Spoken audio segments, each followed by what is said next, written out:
Bonjour à toutes et tous, je suis ravie aujourd'hui de vous accompagner justement pour ces Sustainability Days d'Accenture. Ce sont 10 sessions pour créer la transformation durable au cœur des entreprises et effectivement les leaders de demain, ou d'ailleurs d'aujourd'hui, sont ceux qui vont savoir allier à la fois le développement durable et la technologie et pourtant seuls 5% des entreprises abordent à la fois justement ces valeurs, le développement durable et la technologie dans l'annonce de leurs résultats selon un rapport de Accenture, The European Double Up, en janvier 2021. Alors nous allons découvrir durant ces 45 minutes dans cette session comment s'appuyer sur des technologies digitales au service d'une transition durable avec nos 4 invités aujourd'hui.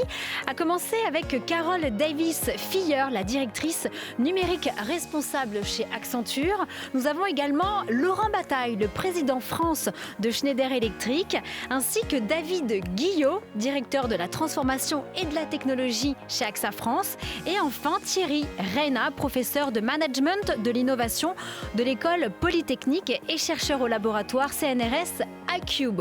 On va commencer tout de suite avec Carole. Alors pour commencer, tout d'abord, de quelle manière, selon vous, la technologie peut-elle être au service de la transformation durable ? De deux manières, Cyrielle, et je suis ravie d'être avec vous tous aujourd'hui. D'une part, parce que le numérique, la technologie, c'est un risque pour le développement durable, un risque en termes d'impact environnemental, socio-éthique, un risque à mettre sous contrôle, parce qu'on a l'impression que ce monde virtuel merveilleux nous donne des super pouvoirs illimités. Mais non, il y a bien une consommation électrique derrière qui est galopante, qu'il faut essayer de réduire. Il y a bien des consommations de matériaux derrière chaque ordinateur de 2 kilos, il y a des centaines de kilos de matière. De métaux rares. Des métaux rares. Il y a des pollutions à la fin de cycle de nos appareils connectés qui sont de plus en plus nombreux. On en a 8 apparemment en moyenne chez nous. Et puis tout ça avec, on parle de la COP26, des impacts à gaz à effet de serre à mettre sous contrôle. Et ben en fait, le numérique, c'est 4%, à peu près autant que le secteur aérien. Donc vraiment, d'un côté, le numérique doit être mis sous contrôle, un risque à limiter. Mais d'un autre côté, le numérique, c'est une formidable opportunité pour enfin passer à l'action. C'est-à-dire, c'est bien les belles paroles, et si on veut sortir, comme Greta Thunberg dit, du blablabla, c'est-à-dire des grands objectifs à horizon 2040-2050, mais réellement passer à l'action, en fait, dans les grandes entreprises, qu'est-ce qu'il faut ? Il faut des données au moment de la bonne décision. La décision, que ça soit pour la stratégie d'entreprise, est-ce que je vais orienter mes investissements de tel côté ou tel autre en fonction des impacts environnementaux qu'ils ont ? Est-ce que je vais, si je suis financier, est-ce que je vais pouvoir contrôler de la même façon que j'ai la bonne vision de où est-ce que j'emmène mon entreprise d'un point de vue financier ? Est-ce que je vais pouvoir piloter la performance RSE de la même façon ? Et puis c'est aussi la bonne donnée dans chaque processus opérationnel.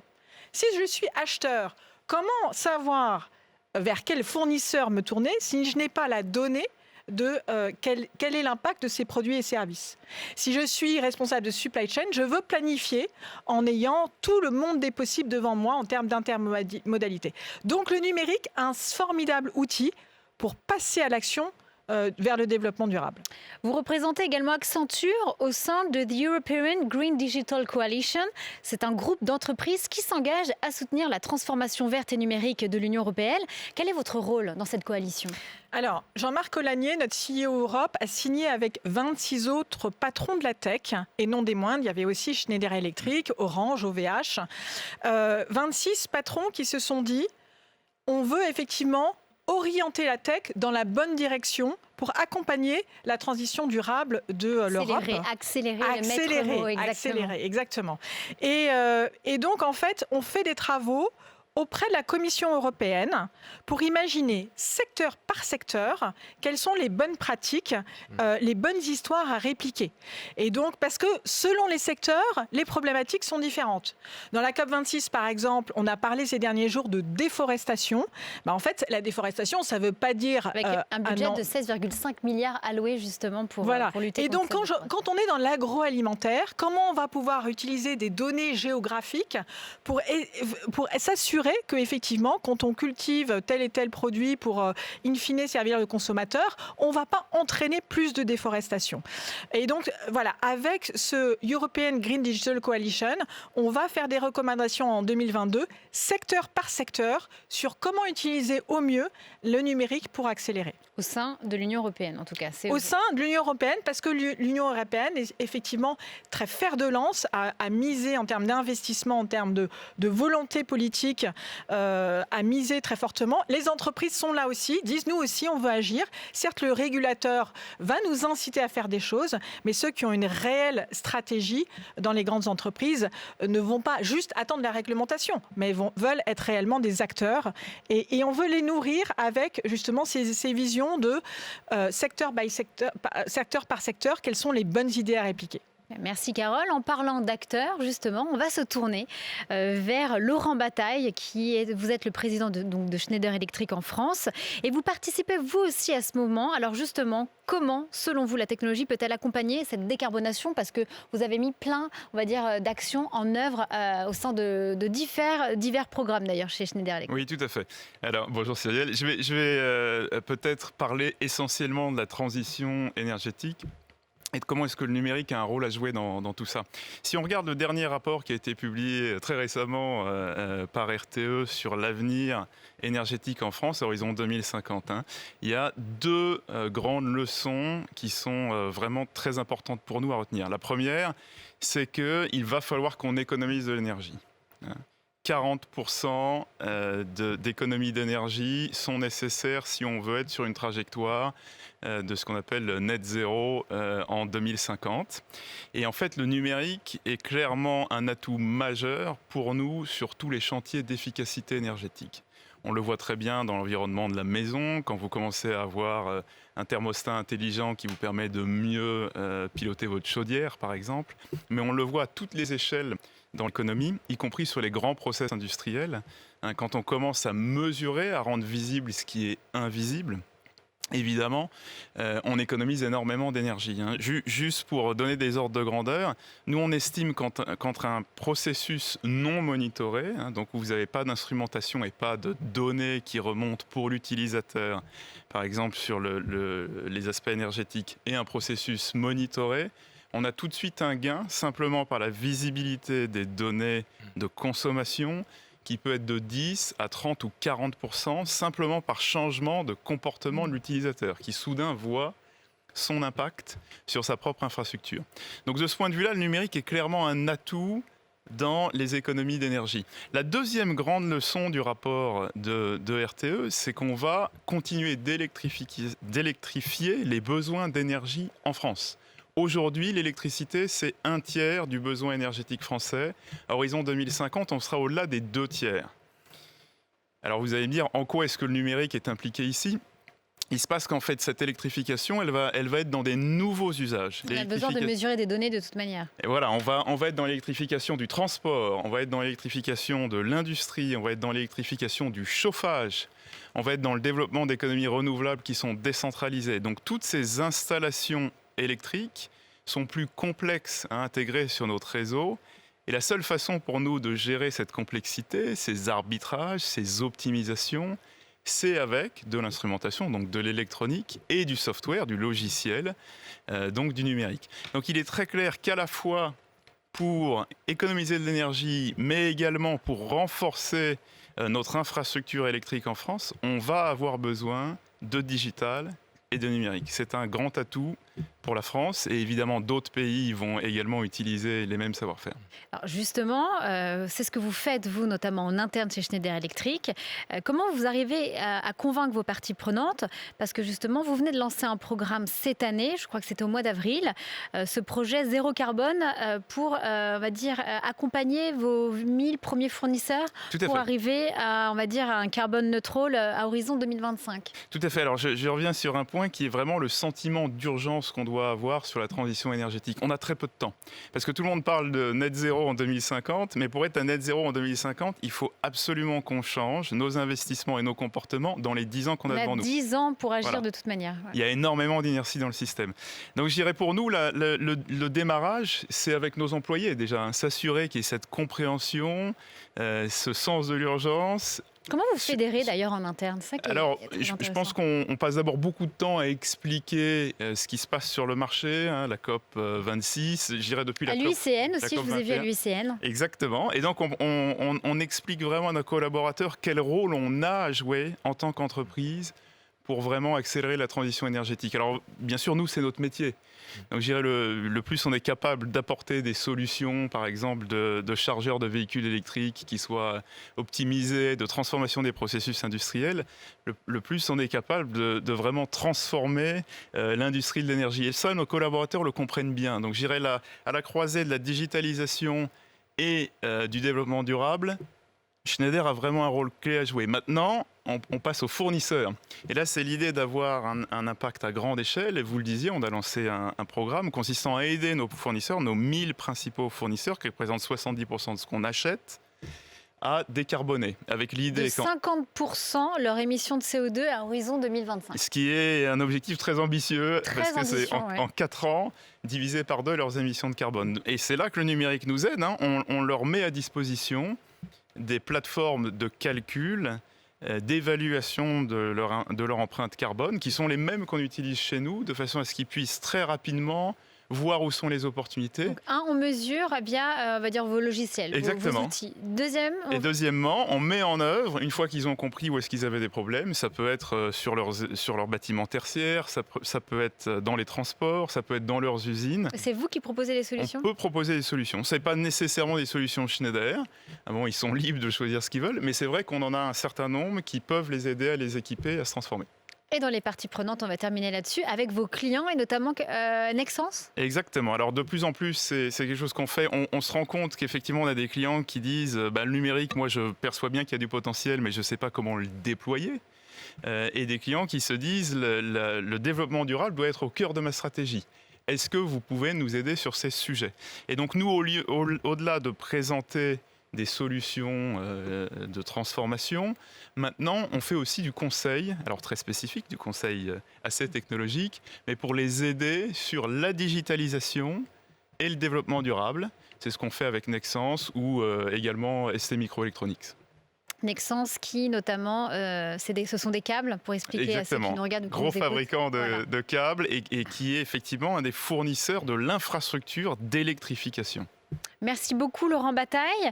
On va passer maintenant à David Guillot. Alors vous êtes le directeur de la transformation de la technologie et membre du COMEX chez AXA France. D'après votre dernier rapport AXA Future Risk 2021, le changement climatique est revenu à la première place des risques devant le cyber-risque après avoir été brièvement détrôné par la pandémie. Alors selon vous, quel rôle peut jouer le secteur effectivement de l'assurance pour soutenir la transition vers une économie neutre en carbone? Bonjour Cyrielle, bonjour à tous. Je suis très heureux d'être avec vous aujourd'hui. Effectivement, en tant qu'assureur, notre métier, c'est de gérer le risque finalement de nos clients. Et c'est un fait, là je vais prendre l'angle climat, si on prend le coût du climat en termes de dommages, et si on prend un recul des 30 dernières années, on a une multiplication de ce coût par 3. Et on imagine avec les modèles que dans les années qui viennent, ça va encore doubler. Et donc factuellement, ça nous a amené, notre CEO Thomas Buberl, il y a quelques années maintenant, à souhaiter qu'on mette le climat en place centrale dans notre stratégie, et pas une place parmi d'autres, mais une place dans nos 5 piliers, à côté par exemple du développement en santé. Donc c'est quelque chose de très, très sérieux pour nous. Alors face à ça, et par rapport à votre question sur que fait le secteur, on essaye d'entraîner le secteur avec notre rôle de leader, et de jouer sur nos 3 leviers, les 3 leviers dont on dispose. L'assurance, l'investissement et puis ensuite nos opérations. L'assurance, en tant qu'assureur, il y a tout un tas d'endroits dans nos offres dans lesquels, et on le fait à peu près à 90% de nos offres, on met des critères environnementaux dans nos offres. Par exemple, en assurance auto aujourd'hui, si vous êtes assuré en auto chez nous, eh bien, quand il s'agit de réparer, on utilise le plus possible des pièces de seconde main. Et évidemment, seconde main, ça veut dire moins de carbone. Et c'est déjà comme ça des dizaines de milliers de pièces de seconde main qui sont utilisées. Donc ça, c'est le premier pilier, l'assurance. L'investissement, on est un très gros investisseur institutionnel. Laurent, tout à l'heure, disait qu'il s'agissait d'investir. Et là, on a une grosse capacité d'investissement. C'est fixé comme objectif dans les quelques années qui viennent, jusqu'à 2025, de baisser l'impact carbone de nos actifs de 20%. Ça se traduit par exemple par, vous allez avoir des chiffres très importants, 10 milliards d'investissements dans des technologies vertes à horizon 2025. Donc rapide aussi, comme le disait Laurent, c'est très, très, très ambitieux. Et puis enfin, on a le sujet de nos opérations en propre. Sur lequel, là, on s'est fixé à l'horizon 2025 d'être neutre en carbone. On a déjà fait moins 60% de ces quelques dernières années, depuis 2012. Et c'est là que le numérique a toute sa place. Quelle est la raison d'être de AXA ? Alors, la raison d'être d'AXA, c'est justement de protéger nos clients face à l'incertitude. Et dans cette incertitude, le sujet du climat et le sujet du cyber dont vous avez parlé tout à l'heure est majeur. Et le sujet du climat aujourd'hui devant tout. Alors justement, comment chez AXA France vous intégrez cette notion de sobriété numérique ? Alors, la sobriété numérique, donc là on arrive maintenant sur nos opérations. Je dirais qu'on a eu une approche pragmatique et très décidée. Il y a quelques points qui me semblent majeurs que je peux partager avec vous. Le premier sujet, c'est celui de la gouvernance. Ça a été mentionné tout à l'heure. C'est-à-dire que le sujet, il est tellement complexe qu'il faut qu'au plus haut niveau de l'entreprise, on soit aligné. Et donc, je le porte directement avec mes collègues du comité exécutif. On porte l'agenda. Et ce qui fait qu'on aligne tous les métiers, par exemple en matière de numérique, du UX design, c'est-à-dire le design des opérations jusqu'au test. On s'assure que tout le monde, progressivement, intègre bien ce critère. La deuxième chose, ça a été dit tout à l'heure aussi, c'est la mesure. C'est-à-dire qu'au bout du compte, comme c'est compliqué, on ne bouge vraiment que ce qu'on mesure. Et donc, on a, depuis maintenant 18 mois, mis en place des mesures précises de notre impact. La troisième chose, c'est de prendre des actions concrètes. Là aussi, pas de blabla, mais des actions concrètes. Alors, il y en a qui sont faciles. Par exemple, passer nos data centers en électricité verte. Ça, on l'a fait. Il y en a, et je vais m'arrêter un instant là-dessus, qui sont beaucoup plus difficiles. Le gros de notre impact sur le numérique, c'est ce qu'on appelle le poste de travail, c'est-à-dire les ordinateurs qu'utilisent les uns et les autres. Avant, quand il y avait un pépin sur un ordinateur, on claquait des doigts, on le remplaçait. Et bien ça, c'est terminé. Maintenant, on les répare. Maintenant, on les répare et on cherche à allonger leur durée de vie. Et donc, on a pris une décision, déjà, c'était à peu près d'allonger leur durée de vie d'environ 30%. On lutte contre l'obsolescence programmée. Et donc, on lutte contre l'obsolescence programmée. C'est difficile, donc là j'ai d'ailleurs un message à destination de nos partenaires fournisseurs, je pense notamment à Microsoft, c'est un point qui nous préoccupe. Il y a Windows 11 qui va sortir. Windows 11 est un produit formidable, mais qui peut consommer plus en termes de puissance machine, et qu'il faut donc qu'on s'organise avec l'aide de Microsoft de façon à pouvoir faire durer nos machines plus longtemps. Et puis enfin, en termes d'engagement, c'est aussi l'engagement de nos collaborateurs, et c'est-à-dire à commencer par nous, membres du COMEX, parce qu'on a tous, en tant que citoyens, l'habitude, quand quelque chose ne va pas, de le changer. Là, il faut qu'on passe dans une logique dans laquelle il y a un effort de l'entreprise, mais il y a un effort des uns et des autres pour apprendre à vivre plus longtemps avec ces devices, comme on dit. Et dernière question, David, selon vous, en quoi le numérique, comment d'ailleurs, contribue à baisser cette consommation de carbone dans d'autres activités que le numérique ? Alors, ça a été mentionné plusieurs reprises, c'est-à-dire qu'à la fois le numérique doit être sobre, et c'est toutes les actions dont je viens de parler sont celles-ci, c'est-à-dire vraiment avoir de la sobriété sur le numérique, et en même temps, ce numérique, il peut aider à baisser les autres consommations. Chez nous, le numérique, c'est à peu près 20% sur notre total bilan carbone dans les opérations. Le numérique, c'est 20%. Et les 80 autres %, le numérique peut aider à le baisser. Je vais vous donner quelques exemples. AXA France, c'est à peu près 10 000 salariés au travail, grosso modo, les ordres de grandeur, et puis 15 000 conseillers auprès de nos clients. Les salariés, est-ce qu'on a un très grand projet ensemble depuis maintenant une année qu'on appelle le smart working, qui consiste, et qui est apparu d'ailleurs avec la pandémie, c'est un des aspects positifs de la pandémie, qui nous a amené à se dire comment est-ce qu'on revoit notre manière de travailler ensemble, en matière de culture et de collaboration, en matière d'organisation des bureaux et évidemment en matière d'organisation du digital. Ça nous a permis de passer depuis maintenant quelques années à zéro papier. Donc voilà un impact grâce au digital, zéro papier. Donc là, vous voyez que sur le bilan carbone, on gagne énormément. Mais également à beaucoup moins de déplacements, puisque avec le télétravail qui s'installe et la digitalisation, globalement, tout le monde gagne à peu près 2 jours de transport. Et donc, vous imaginez tous les mouvements pendulaires qu'on économise. Donc là, on voit un numérique qui a un impact positif. Et on va maintenant beaucoup plus loin. Avec nos conseillers commerciaux, nos 15 000 conseillers commerciaux, on a un projet. Donc là, on est au démarrage, mais de se dire, c'est très important quand vous parlez d'assurance à quelqu'un, par exemple de prévoyance, de pouvoir être côte à côte, de pouvoir discuter, d'avoir un visage humain. Mais en même temps, le à distance, la vidéo permet de faire plein de choses.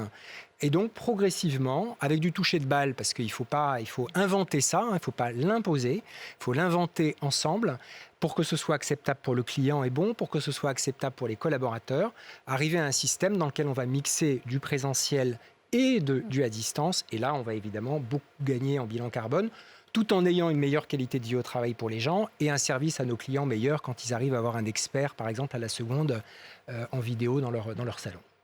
Merci beaucoup, David. Donc maintenant, on va entendre, pour avoir son point de vue, Thierry Reyna. Donc, je le rappelle, vous êtes professeur de management de l'innovation de l'École Polytechnique et chercheur au laboratoire CNRS iCube, mais également à l'Institut interdisciplinaire de l'innovation et directeur de la chaire Technology for Change. Maintenant, on va parler d'ambivalence, justement. Comment on fait pour choisir le bon arbitrage ? Bonjour Céline, bonjour à tous. Alors je pense que c'est vraiment une question absolument fondamentale. Je crois que quand on parle d'ambivalence de la technologie, il n'y a pas de sujet plus actuel. D'ailleurs, quand on voit l'opposition entre, d'une part, un peu les générations plus anciennes, les entreprises qui poussent finalement derrière la technologie, et puis les jeunes générations qui considèrent que tout ça, c'est du blabla, je crois que c'est quelque chose qui est vraiment, vraiment fondamental. C'est vraiment fondamental parce qu'on a un vrai risque. Et le vrai risque, c'est de désigner l'innovation en général et l'innovation technologique comme étant finalement le grand coupable.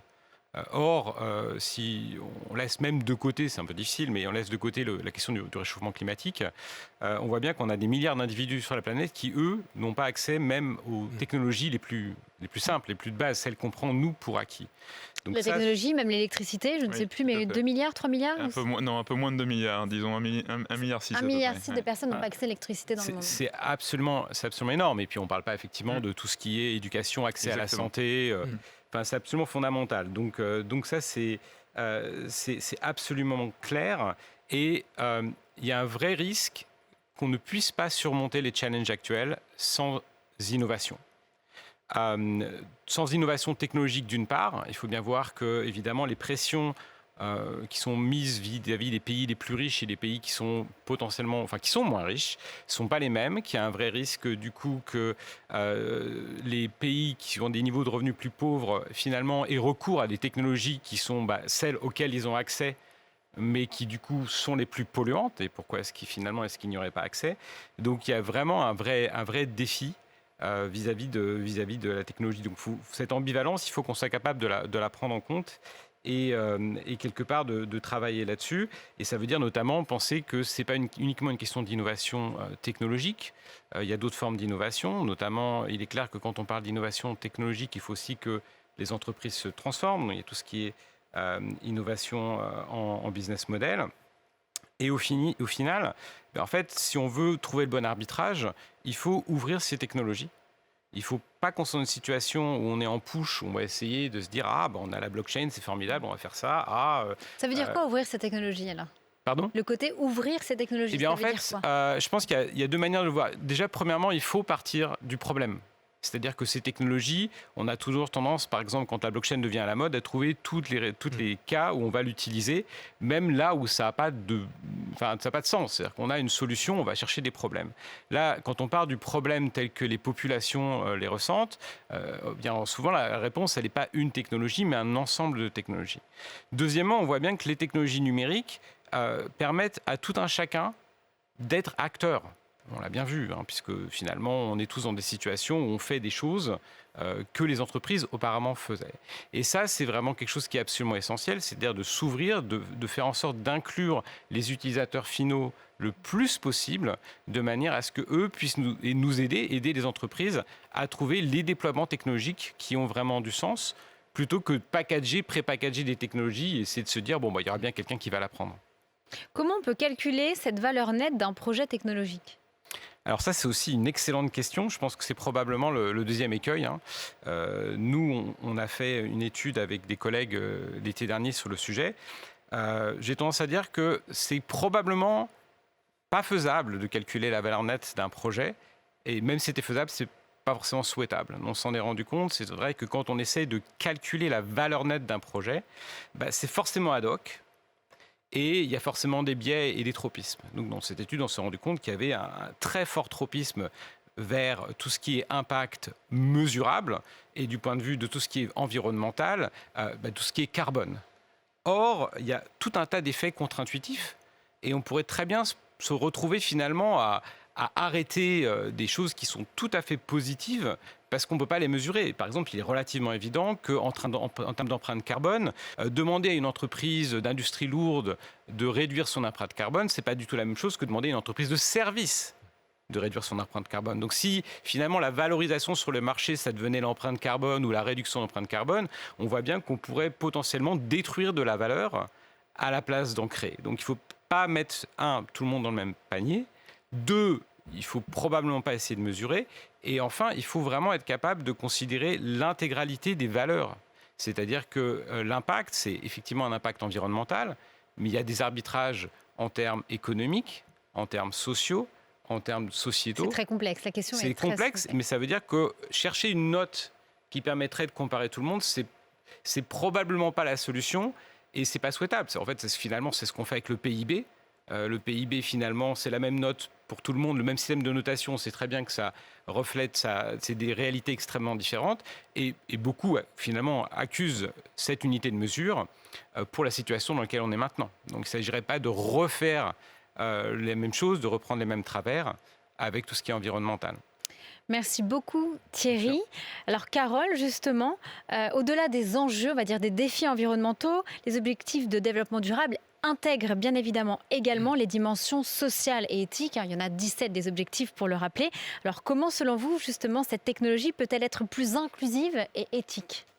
Oui, et je voudrais revenir sur ce que Thierry vient de dire, parce que je trouve ça assez... Au moment où on parle sans arrêt de quantifier, de mesurer, et même moi je disais il faut apporter les bonnes données aux décideurs au bon moment. En fait, ce que je trouve extrêmement intéressant, et je suis ravie qu'on travaille avec Thierry sur ces sujets-là au sein de la chaire Tech for Change, avec l'Institut Polytechnique de Paris, ce qu'il y a à mesurer, c'est est-ce qu'on va dans la bonne direction sur le maximum d'axes possibles? Est-ce qu'on va dans la bonne direction sur la réduction des gaz à effet de serre? Est-ce qu'on Parce que pour le moment, on est à 2,7 d'ici 2100. Voilà, donc ça, on ne va pas. Mais on sait qu'on n'y est pas, même en France. Mais est-ce qu'on va dans la bonne direction, entreprise par entreprise, et pas seulement à la maille de l'entreprise? Mais voilà, je suis patron d'une usine Renault. Est-ce que je suis sûr que je suis en train d'aller dans la bonne direction, à la fois sur l'énergie que j'utilise, avec mes fournisseurs, ce que je fais rentrer dans l'entreprise? Est-ce que c'est plus décarboné? Mais ce n'est pas le seul axe. Et effectivement, il y a d'autres axes sociaux, éthiques. Et avec le numérique, donc on parlait de sobriété numérique, il y a aussi toute la question de l'accessibilité numérique. Certes, il y a un accès au niveau de la planète très variable en fonction des populations, mais même en France. On a un accès en fonction de ses capacités, de son âge, de ses capacités, de son historique, de ses capacités sensorielles et cognitives. On a plus ou moins de facilité à utiliser des sites e-commerce, des sites qui deviennent le quotidien normal. Et donc, il y a un très gros enjeu, si on veut avoir, ce qui est capital à mon sens, une transformation durable juste, c'est de travailler sur ces notions d'accessibilité numérique via tous nos sites mobiles, Internet. Il y a aussi le sujet... Ça soulève également la question de la métaverse. De métaverse. Alors métaverse, moi j'avoue que après avoir regardé, donc il y a deux réactions possibles après le film de Steven Spielberg, Ready Player One. Il y a soit waouh c'est super, on va pouvoir avoir à nouveau des capacités de Superman ou de Superwoman illimitées dans un monde métaverse. Mais métaverse pour moi c'est associé à tout d'un coup à nouveau une kyrielle d'objets physiques qu'il va falloir aller fabriquer, et donc à nouveau des impacts en termes d'énergie pour aller extraire les fameux métaux et tous les matériels qu'il faut, d'électricité consommée. À un moment où Laurent le disait très bien, l'électricité, va falloir faire des arbitrages. Et ça creuse les inégalités aussi. Ça creuse des inégalités. On voit bien aussi sur l'impact de nos enfants, nos capacités cognitives, le développement cognitif de nos enfants. C'est juste un petit sujet quand même, on n'a pas envie de faire que nos enfants soient moins capables en termes de culture, d'éveil, de capacités cognitives que nous. Et donc, derrière ce métaverse, il y a des enjeux environnementaux, sociaux, éthiques énormes. L'intelligence artificielle, on sait que l'intelligence artificielle est extrêmement positive, y compris aussi pour maîtriser en fait les consommations énergétiques. Mais là, on a besoin de transparence. Technologie ouverte, peut-être c'est aussi dans ce sens-là. Les algorithmes qui sont derrière ces intelligences artificielles, par exemple Parcoursup pour les étudiants, ont la nécessité de prouver leur transparence et leur égalité de traitement vis-à-vis de différentes communautés, sans reproduire les schémas historiques. Parce que le machine learning, ça consiste à quoi ? Je donne plein de données historiques et puis j'essaie de faire des modèles prédictifs ou des modèles qui vont anticiper un certain nombre de choses. Sauf que si l'historique, c'est au hasard l'inégalité salariale femmes-hommes, moi, personnellement, je n'ai pas trop envie qu'on le reproduise. Bon, voilà. Donc, il y a des sujets vraiment éthiques sur la transparence des algorithmes et que les data scientists soient capables d'intégrer ces dimensions-là pour être le plus juste possible.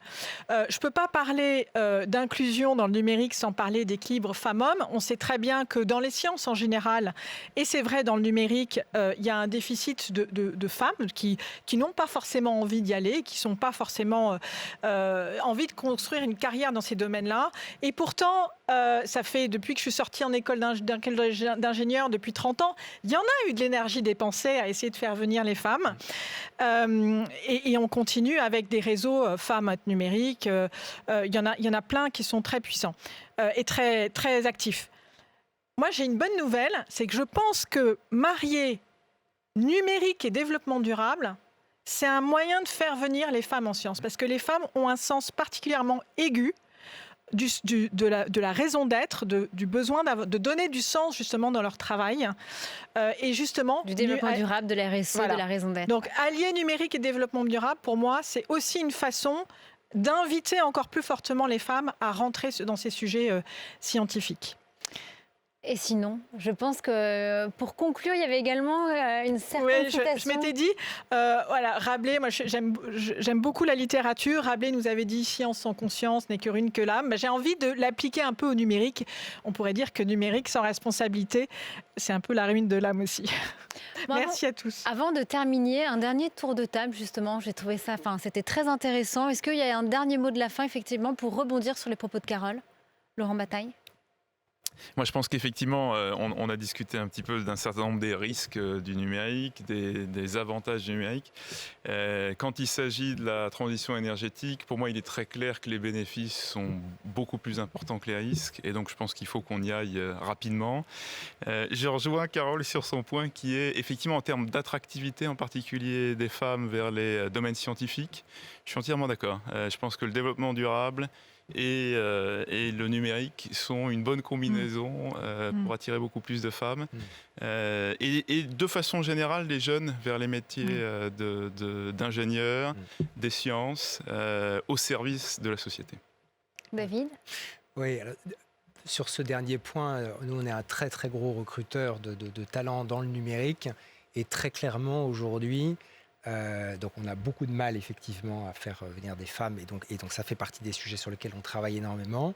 Et en ce qui concerne les jeunes et les femmes, on a le sujet, c'est très clair dans tous nos entretiens de recrutement, c'est très clair. Et puis une fois que les gens sont là, c'est très clair le fait d'être actif sur ces sujets-là, le sujet de la soutenabilité, c'est quelque chose qui est majeur pour les uns et pour les autres. C'est mon premier point. Et le deuxième point, c'est quelque part le débat là, c'était autour de est-ce que le numérique est une chance pour la soutenabilité ou pas. Je pense quelque part c'est aussi une question de parti pris. et qu'on peut faire, en tout cas on a déjà démontré dans les dernières années que le numérique, plein d'exemples ont été cités, est une bonne chose pour l'avenir et pour la soutenabilité. Si on transforme nos organisations, nos entreprises, nos États en tant que citoyens, pour aller dans ce sens-là, et qu'on accompagne le mouvement, ça s'invente, ça ne se décrète pas, on y arrivera. Et Thierry, le mot de la fin ? Moi, je voudrais reprendre ce que Carole a dit. Enfin, je pense qu'on a toujours tendance à opposer numérique et humain. Et pour moi, plus on numérise et plus on a besoin de compétences humaines. Ça, c'est absolument En fait, c'est un nécessaire. débat, on va dire, sans fond, parce qu'effectivement, il y a toutes ces personnes qui sont remplacées, on va dire, par des machines. Et puis de l'autre, ça permet également d'accélérer, notamment tout ce qui va être dans les hôpitaux, enfin voilà, tout ce qui va être lié à la santé. Donc il y a eu, à chaque fois, il y a, on va dire, les pros and cons, quand on dit en anglais.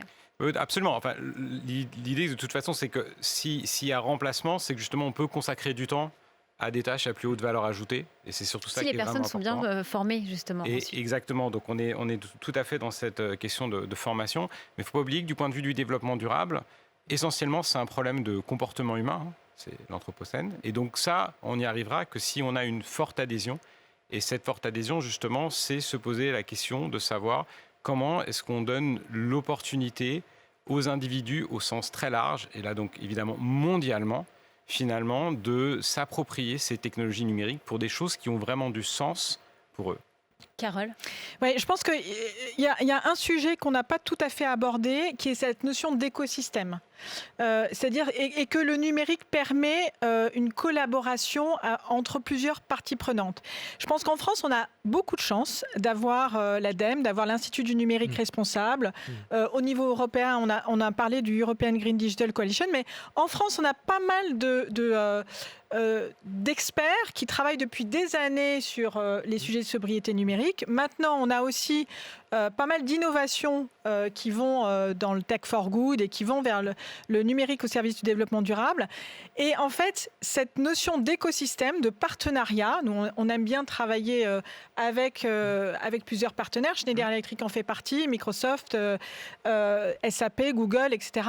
Et puis des partenaires comme l'Institut du politique responsable, comme l'INR, pour nous permettre d'inventer cette disruption au service de la transformation durable, dans les faits réels, bien concrets, loin du blabla. Loin du blabla, ce sera le mot de la fin, effectivement. C'est devenu un peu la phrase, on va dire, dans les médias de Greta Thunberg à la COP 26. En tout cas, merci beaucoup à mes 4 invités, Carole Davies-Filler, Laurent Bataille, David Guillot et Thierry Reyna. On le rappelle, les Sustainability Days d'Accenture, ce sont 10 sessions pour créer la transformation durable au cœur des entreprises. C'était très intéressant, merci infiniment. Et puis je vous dis à très bientôt. Au revoir. Merci Cyrielle. Merci. Merci à tous.